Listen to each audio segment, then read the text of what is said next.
Hi everybody, it's David here again with another edition of the teachings in the Global Dandelion Plant Immersion. Today it's my great pleasure to introduce to you all Kelley Hunter, astrologer, author and mythologist, and we're going to be focusing on the energy around dandelion, but particularly the energy of the astrology of the immersion, which focuses on the new moon in Leo. So Kelley, we've got a lot to talk about today, but this is the first time we've done a video together, so welcome. I'm super excited about doing this. Thank you. And we connected through dandelion. So, that seems really relevant. And I've been taking dandelion for a week now. I love dandelion. Right. Dandelion's a very likable character. He's very lovable. And I just love the way this has come together. You're so right. We connected through dandelion after I did one of the talks with Pam. And so to me, it seems like the perfect opportunity to hook into the astrology that seems to be emerging and presenting itself with dandelion. And, the very first clue, of course, is Diante de Leon, the lion's tooth, which links us.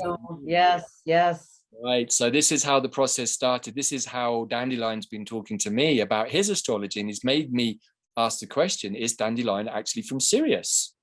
Who knows? But maybe we'll find out during the rest of this immersion. But for today, we're going to be talking about the new moon in Leo that's coming up on the 28th. We're going to be talking about the big conjunction that happens on the 1st of August, a little bit about the Lionsgate portal, and then the full moon that's going to finish the immersion. So there's some very, very strong astrology whilst we're in the middle of this dandelion process, right? So perhaps you can introduce to us what's going to happen with the new moon and what you can share about Leo, Kelley. I think that would be a great place to start. Yes, Leo is the sunshine sign. It's a playful sign. It's a vital sign. It rules the heart. And there actually is a star in the constellation Leo that is the heart of the lion. And that's Regulus, one of the four royal stars of ancient Persia. That mark the four corners of the sky. So we've got this, Regulus star. And if you remember back to the big eclipse of August 2017, it was right on that star, that degree at the very end of Leo. So this is a sign that is very expressive and calls for us to step into our sovereignty, our majesty. It's the sign of kings and queens and being who we are. Yeah. So there we have a new moon on July 28th, depending on where you are in the world. So the new moon in Leo is on July 28, 2022, depending on where you are in the world, at 1:55 p.m. and that's Eastern Daylight Time. That's what I'm on. So it's going to be 5 hours ahead, say in England, and use your own time zone differential. It's at 5 degrees plus of Leo. So we have this. It's very close to the beginning of Leo, and there's one of the Kuiper Belt objects, the quantum consciousness creator gods, right at 5 degrees Leo, right influencing this new moon in the most profound way. And this one is called Varuna. Varuna is an ancient Vedic god, one of the oldest ones. So this goes way back, and Varuna at one point was said to be the sky god, but somehow he's now rules over the waters. That's lakes and ponds and rivers and rain. And his main thing is he oversees universal law and cosmic order. And anyone who breaks that cosmic law is going to be roped in with this serpent he has in his hand that he uses like a lasso. Wow. I mean, it's interesting to bring this in right now at a point when I feel that the timelines are converging and that karma is coming to the surface and everything that's not been resolved. And again, this is dandelion energy bringing us into the moment to look at anything that hasn't been resolved. And it isn't in alignment with cosmic order. And we can perhaps say that there have been some things over the last couple of years that maybe haven't been completely in line with some sort of universal order. And perhaps now that this is the time that things are going to get sorted out. And that to me feels like a dandelion Leo energy. Yes, yes. Varuna is very powerful and can use all the stars in the sky as his eyes to see what's going on around the whole world. That's the night has 1,000 eyes kind of sensation there. Wow. So we've got this new moon in Leo conjunct with Varuna, which is on the 28th. What else can you tell us about the energy of the new moon? What should we look, because new moons are a good time to set intentions. And I feel that this is possibly, like many of the new moons this year, a very, very potent time, but particularly with the energy of Leo, which is very expressive, very yang, very constructive, I think, right? So is this a time of manifestation? Yeah, so it's expression. It's like the artist. It's like, the greatest arts are living and loving. And Leo well knows that. There's another factor that we might want to include in this new moon because it's conjunct very closely, and that's Ceres, the goddess who grows the grain and feeds the people, body and soul. So it's an earth-aligned energy where it's like the earth wants to express a fuller aspect of herself and her sovereignty, we could say. So there's a lot of creative energy, and this could be like new things growing in, growing in the world, growing up from the earth and from beneath the ground. So this is a playful, and enjoy, this creative verve, kind of energy that it's takes life lightly in the sense of shining radiant light, not superficially, but we want to come from our heart and be beaming the light and also extending our light bodies. Right, exactly. And what's just struck me is you're talking about Ceres and the grain and the harvest, that of course August the 1st traditionally is Lammas or Lunasa.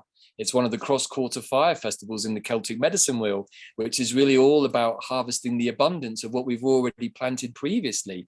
So this is not only a great time to initiate new projects, but it's perhaps also the time to call in the harvest of all that we've sown before, particularly if we've been on the spiritual path. I feel that now is the time that we can really start to experience the benefits of the deep healing work that we've done, the deep release work that we've done. And now we can really call in that energy of Ceres for our own personal harvest. It's beautiful. That is such a good point, because between the new moon and the full moon on July 31st and August 1st specifically, we have this powerful conjunction of Uranus, the awakener, Mars, the action planet or the hero, courage of Mars, and we have the North Node. So the North Node is the calling of the collective right now. This is our leading edge of what we are called to experience and kind of bring in. The South Node's in Scorpio, which is about letting go. It's about, kind of just shrugging off, what we don't want to carry anymore, what isn't resonant with the heart, and to manifest more fully the higher consciousness and the light that is opening up. So this is extraordinary combination and can be quite volatile, in its own way. It could be earthquakey, but it also is about a deeper level of embodiment that that is called for at this point, and whatever that means in terms of manifestation of what we no longer want to be experiencing and to change it up. That's Uranus. And it can do it in unexpected, sometimes shocking, and sometimes just like amazingly surprising and awakening ways. Right. I mean, the energy is so strong already, but, and of course, there's been a lot of attention on this August the 1st, but now that we're bringing some slightly different threads, working with the dandelion energy, but also with the Leo energy in the background, it speaks to me of a time of great change on a personal level, but also on a collective level. And with the energy of dandelion, when we're really present with dandelion in the moment, no matter what great change is going on in our personal life or going on around us, if we've got that sense just to take an extra moment and be in our eagle's perch dandelion present moment, we can actually navigate all of this, not only much more easily, but we can also actually work with the energy to our benefit. So rather than being something that slaps us over the head, punches us in the face, knocks us sideways and goes, okay, we're going to rip up your life. Actually, if we're a little bit more calm and eagle's perch about it, we can say, thank you very much for the opportunities here to navigate and actually expand into a different space. Yes, yes. And sometimes that new space can take us by surprise, like what just happened? It's kind of like, people have been saying, oh, I'm having a premature senior moment. No, if you can't remember something, it's okay. We are all rising into our higher minds. So our lower minds are just, missing some beats here. And that is okay, because that brings us deeper into our heart, which is where we want to be. Right. And I think that's lovely, what you shared already about the energy of Leo and the heart. Maybe you can expand on that also, because, this is a moment where the heart connection is really what's going to make the difference between how we connect to other people and how we connect to ourselves. Are we in our hearts? Do we love ourselves in our heart? Are we making decisions that reflect that I love myself? Or am I getting pulled into the surge of the water that is also very available at the moment, and so we've had a lot of very watery Piscean Neptune energy, which is a lot about the emotions. And so we've had this kind of upsurge of emotional energy, particularly with the Scorpio full moon a little while back, particularly with Scorpio South Node. This is the collective flushing of our stuff. And so do we get completely overwhelmed by it? Or do we come into the present moment and work with it? And if we work with it, can we transform it into something that's beneficial? Well, there's the creative invitation. Let's rework this, and you were saying about the waters, the thing about this new moon too. I think one significant piece is that Venus is in Cancer, which is a water sign, and it's right with very, very close to the black moon Lilith, that is about a kind of level of consciousness that is not conceptual. It's like Buddha's spacious mind. It's like it is as it is. It has no judgment or preconception or, limitation. It's more like heart meets soul, and so this is a beautiful divine feminine energy that is very strong, and it's right in the alignment of the zodiac. Venus is at 12, almost 13, and the black moon is at 13, right in that degree range, including 14. That's where the star Sirius lines up with the zodiac. Wow. So the star Sirius is at 14 degrees of Cancer with all of this other energy of Venus and black moon Lilith, which is also connecting now into the wider astrology of the piece that we're talking about. So we're kind of joining the dots here, I think, to create quite an interesting pattern. But so we've got this very, very sort of strong solar energy at work on the one hand, which is of outward expression, Leo manifestation. But in the background, we've also got this very watery energy, which is about the emotions. And so how do we balance those two, Kelley? How do we balance the yang expression and the yin expression so that we don't end up in a big mess, basically? Well, there's that self-love that also involves taking care of ourselves. That's, to me, a really close and personal meaning of the sign of Cancer. We don't want to take things too personally, so to speak, because sometimes we misinterpret that way. And that's a warning from the black moon. But it's also, we do want the personal touch in our lives, and that starts with ourselves. It starts with taking care of ourselves and our emotional energy, so that if we're feeling like, our field is getting frayed, we just need to calm down, rest, breathe, or, whatever else is your way of self-care. And it's not being selfish. Sometimes fire signs, especially Leo and Aries, get accused of being selfish, but, it's the capital S self that they stand for. So, you are you. There's nobody else that is yourself. So we need to be capital S selfish. But yes, there can be some very negative influences here if we get too subjective and too engulfed in our ego, because that's going to turn the energy, the wrong way. Interesting. Wow, so many things just to reflect on there. And so, yeah, you know, this is again where Dandelion is so perfect, because it brings us back into the present moment, reminds us about where we are, what's important. And what you've said, I think, is so important, because we've lived in a world where we've been programmed to believe in some ways that if we take care of ourselves, we're being selfish. Somehow by putting ourselves first ahead of everybody else is somehow being selfish, which, you know, on one level, if we're doing it in a mean or malicious way, yes, but actually, if I'm not able to function properly myself because I'm not looking after myself, how on earth can I really help anybody else properly? So it's really, I think the Dalai Lama had a nice expression about this. He said, when it comes to your spirituality, you have to be 100% selfish. Yeah. Right. And so if we're not being spiritual towards ourselves, then my word, what are we doing exactly? So, you know, all of these energies and what you said, I think, is really important, because there is the potential to get overwhelmed by our emotional stuff. We can get overwhelmed by other people's emotional stuff, or we could get overwhelmed by the collective emotional stuff, which is very right there in the ethers right now. So again, bringing it back to ourselves and making ourselves the priority, I think, is okay. Right. Yes. And it's like, choosing love, which is, you know, really a strong heart energy, rather than shrinking back into fear, which brings out that small self. So, you know, it's almost like we're making a choice here. And with the water is like being true to our feelings, being authentic with what we're feeling. And then Leo has that emotional fire energy, but we start with the feelings, and what feelings do we want to emote? You know, what feelings do we want to express?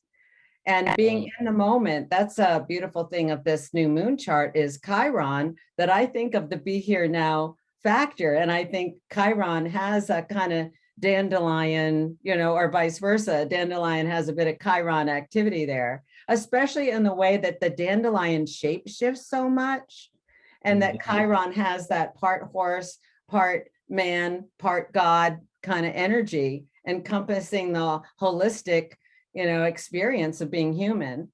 So Chiron is squaring the Venus with the black moon. It's really, again, that invitation. If you can come into the moment, you're going to feel so good and even ecstatic.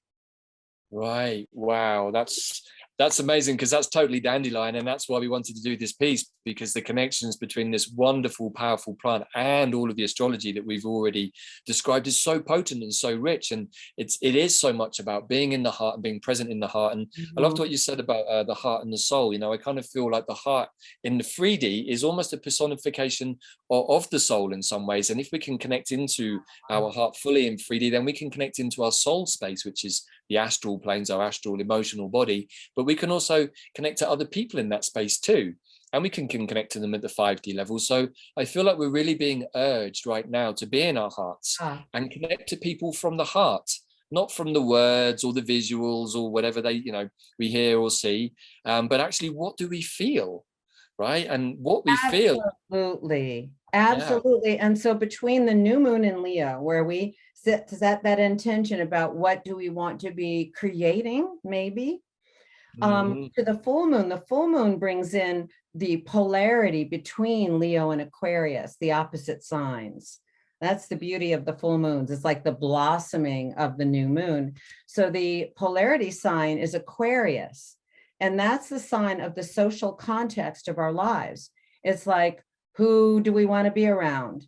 Who's in our tribe? You know, what is that social context? Because that is really what we're seeking right now with Saturn in the sign of Aquarius. And Saturn says, here's the piece of work you're doing right now. And it has to do with shaping the social context, both personally and on a collective level.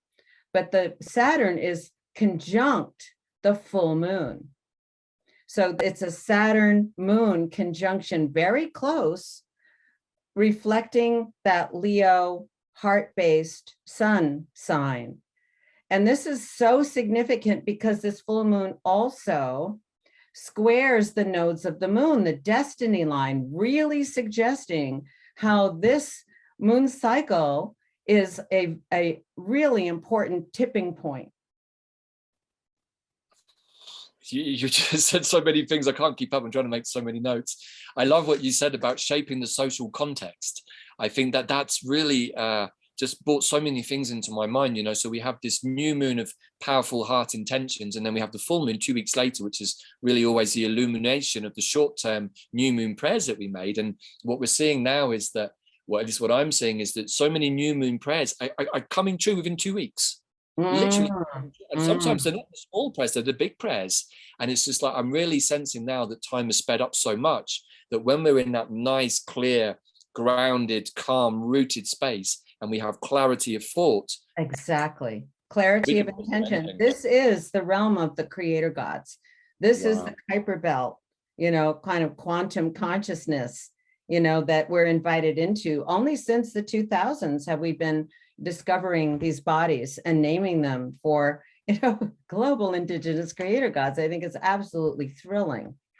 Yeah, me too. I think it's so beautiful, and I know that we're hoping to explore more of these Kuiper Belt objects in hopefully future videos. But the thing about the social context that caught my attention is that we are now in a moment where, perhaps if we're honest with ourselves, the social context of our society, of everything that we've known, is really up for grabs, and not in a scary way, right? This is exciting. This is an opportunity for us to redefine the social context which we as individuals in our heart consciousness can exist in. Yes, because it's been so controlled.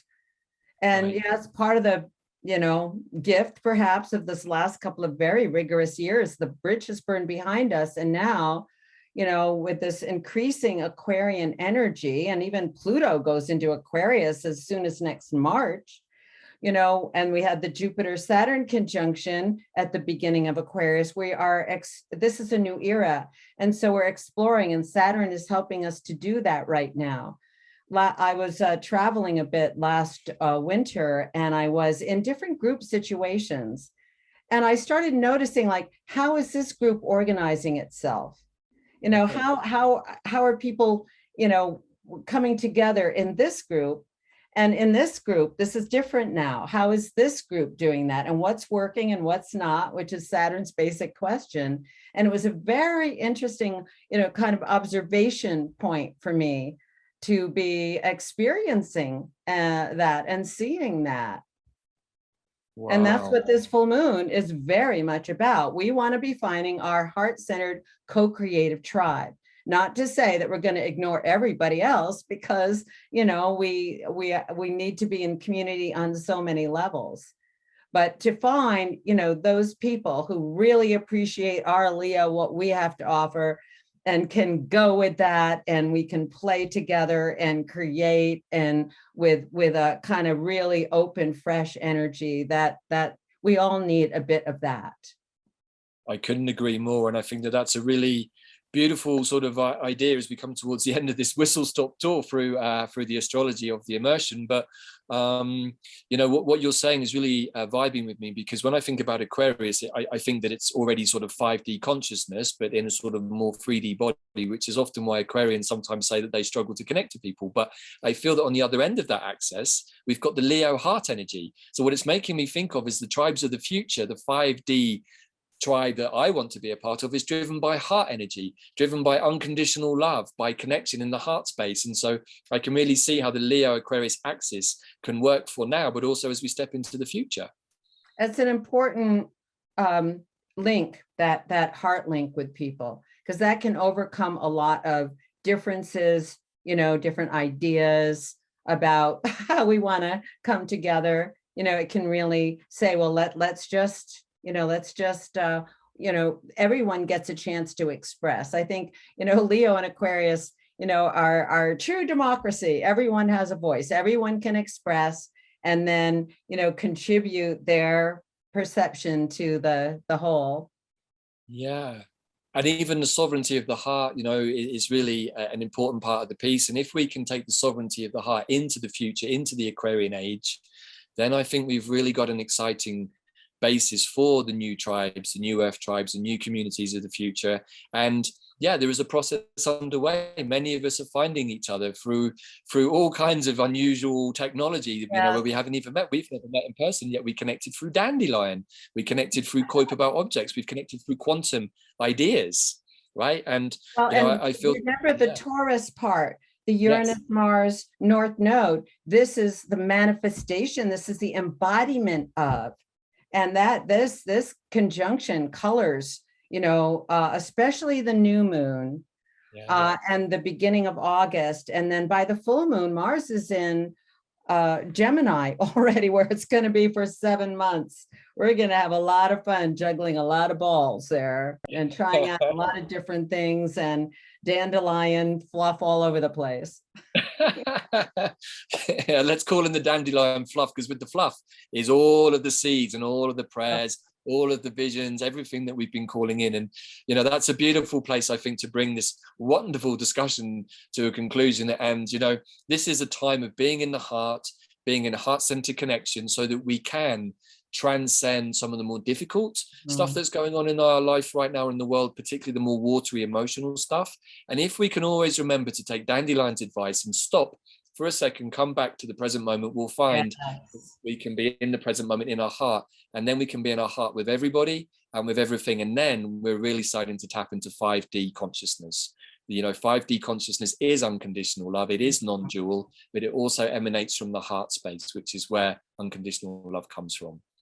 So, wow. Do you have anything you'd like to add? Final comment, Kelley? Well, just that, dandelion is so deeply rooted. And then, it has that sunny side, and then it has the it spreads itself. So it's very deeply grounded, and yet also delightfully whimsical in a kind of way.